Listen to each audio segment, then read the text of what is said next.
Hello students, welcome to my channel. मैं हूं पूजा Setia. Last class में ये सीखा था कि गुडविल किसी मेथड से जब निकालते हैं तो उसको आप नई गुडविल कहते हो। गुडविल वैल्यूड होती है और आपको कब किस चीज़ को, कौन से पार्टनर को डेबिट करना है जर्नल एंट्री में और कौन से पार्टनर को क्रेडिट करना है। आज हम जो है अपनी जो वीडियो है उसमें हम ये सीखेंगे कि अगर आपकी जो गुडविल पुरानी पड़ी है, अपीयरिंग पड़ी है, और जो गुडविल वैल्यू नहीं पड़ी है उसको आपने कैसे ट्रीट करना है। अब आप अपनी अपनी बुक्स में क्वेश्चन नंबर 8 को रीड करो।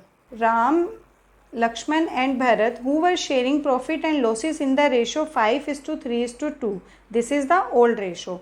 Decide to share profit and losses equally with effect from 1st April 2023. इन्होंने अपनी रेशो को क्या कर दिया, चेंज कर दिया, जो कि इक्वल हो गई। Goodwill of the firm is valued at ₹4,50,000. Goodwill is appearing in the books is at 75,000. Pass necessary journal entries to record the above change. अब हमें इस क्वेश्चन में जो जो इंपॉर्टेंट चीज़ें दी थी, आपको क्या इन्फॉर्मेशन है, ओल्ड रेशो दी है राम लक्ष्मण भरत की और न्यू रेशो दी है। देखो, जो आपका गुडविल वैल्यू दिया और अपीयरिंग, आपका जब भी आपको चाहे पार्टनरशिप में कोई भी चैप्टर आ जाए, जब गुडविल वैल्यूड होती है तो वो आपकी हमेशा क्या होती है, न्यू गुडविल होती है। कौन सी गुडविल होती है, न्यू गुडविल होती है। और अब आपको इसने एक नई चीज़ दी है, गुडविल अपीयरिंग। अपीयरिंग का मतलब होता है कि आपकी जो बिजनेस में, फर्म में चेंजेस हुआ। चेंजेस क्या हुआ कि आपने एग्जिस्टिंग पार्टनर में रेशो को क्या कर लिया, चेंज कर लिया। अपीयरिंग का मतलब होता है चेंज होने से पहले वाली गुडविल। तो आप ऐसे याद रखोगे, अपने उसमें नोटबुक्स में नोट डाउन भी कर सकते हो कि जो गुडविल वैल्यूड होगी, चाहे कोई भी चैप्टर हो, admission, retirement, death, goodwill valued मतलब न्यू गुडविल। आपको हर चैप्टर में इसका अलग स्टेप्स हैं। नंबर 2, अपीयरिंग का मतलब ओल्ड गुडविल। कौन सी गुडविल होती है, अपीयरिंग वाली, ओल्ड गुडविल। और जो आपको जब तक इसके बारे में कोई इंफॉर्मेशन नहीं होती है, जो अपीयरिंग वाली गुडविल होगी, always distribute in old partners in old ratio. हमेशा आप इसको, जब भी कोई चेंजेस होगा किसी भी चैप्टर में, अपीयरिंग वाली गुडविल को पहले इसको क्या कर देंगे, हम डिस्ट्रीब्यूट कर देंगे। क्यों? क्योंकि हमारे पास नई गुडविल आ गई है।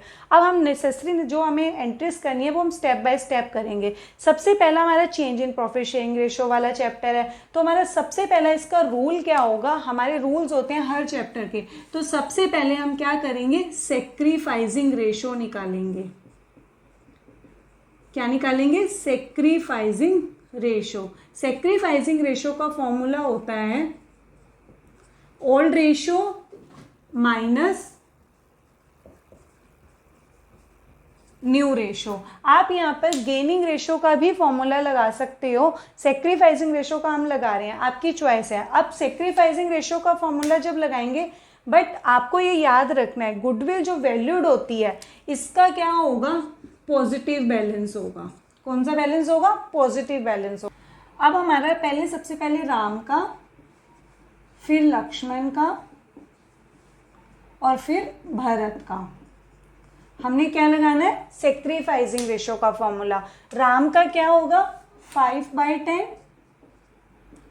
3/10 और 2/10। न्यू रेशो क्या है, 1/3, 1/3 और 1/3। अब हम ऐसे डायरेक्ट माइनस नहीं कर सकते हैं क्योंकि फ्रैक्शन में नीचे का डिनोमिनेटर सेम नहीं है, तो अब हम इनका एलसीएम लेंगे। सबका एलसीएम क्या आएगा, 30।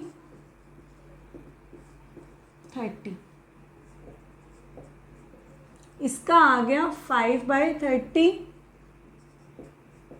इसका -1/30 आया सोल्व करके,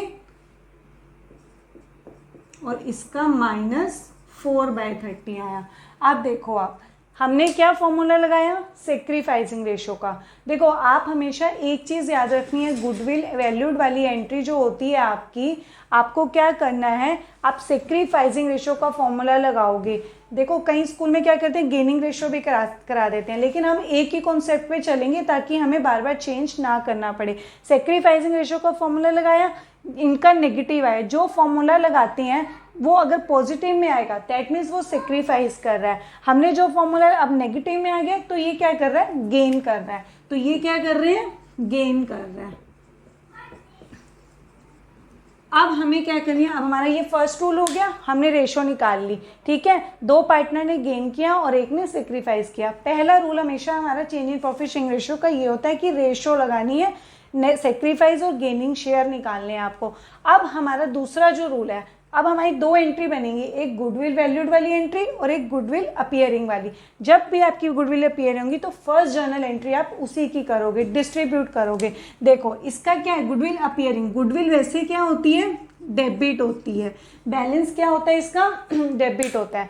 जब भी आप किसी चीज़ को डिस्ट्रीब्यूट करते हो तो जर्नल एंट्री में डिस्ट्रीब्यूट वाले जो बैलेंस होता है उसका जो बैलेंस होगा उसका क्या होता है, वो अपोजिट हो जाता है। अब गुडविल का हमेशा बैलेंस क्या होता है, डेबिट होता है, लेकिन जब ये क्या होगा, डिस्ट्रीब्यूट होगा, तो जर्नल एंट्री में ये क्या हो जाएगा, उल्टा हो जाएगा, क्रेडिट हो जाएगा, और पार्टनर्स क्या हो जाएंगे, डेबिट हो जाएंगे। अब हम जर्नल एंट्री बनाएंगे,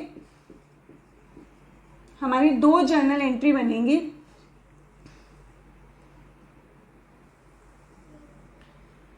ये आपका डेबिट होगा कॉलम और ये क्रेडिट होगा। आप यहाँ पे पर्टिकुलर लिखोगे।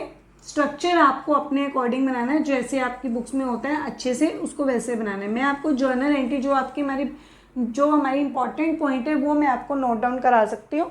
स्ट्रक्चर आप अपने अकॉर्डिंग बिल्कुल नीट एंड क्लीन बनाओगे। तो पहली एंट्री हमारी क्या बनेगी, गुडविल अपीयरिंग वाली। मैंने आपको क्या बताया, गुडविल क्या होती है, डेबिट। अब जब बटेगी तो क्या हो जाएगी, क्रेडिट हो जाएगी। तो अब सबसे पहले एक चीज को याद रख लिया करो, तो हम क्या करेंगे, गुडविल को हमने क्रेडिट की एंट्री पहले कर दी। अब डेबिट में कौन आ जाएंगे, पार्टनर्स आ जाएंगे, क्योंकि ओल्ड पार्टनर्स तो वही हैं, ओल्ड भी वही है, न्यू भी वही है, लेकिन हमें कौन सी रेशो फॉलो करनी है, ओल्ड। तो डेबिट में क्या आ जाएगा, Ram capital account debit, Lakshman capital account debit,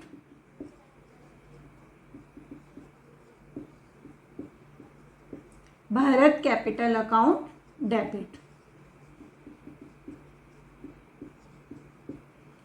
ये तीनों डेबिट और गुडविल क्रेडिट। यहां आप नरेशन में लिख दोगे, बीइंग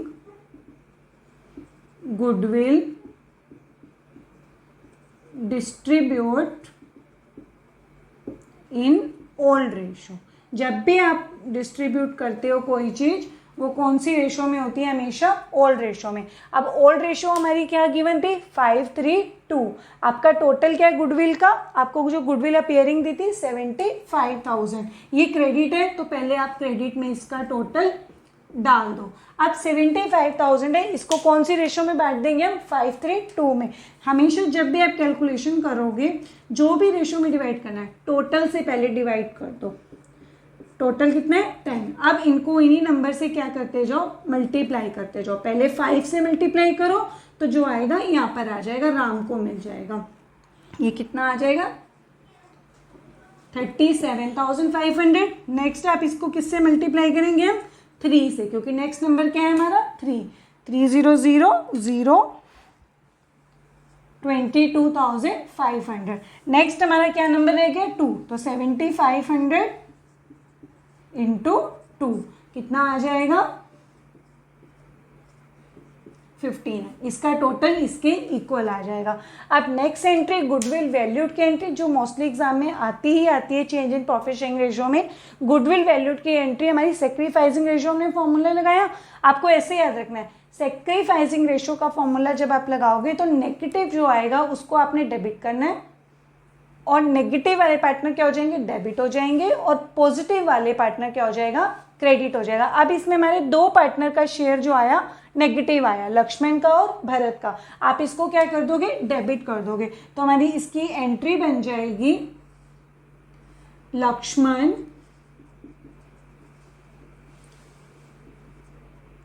कैपिटल अकाउंट डेबिट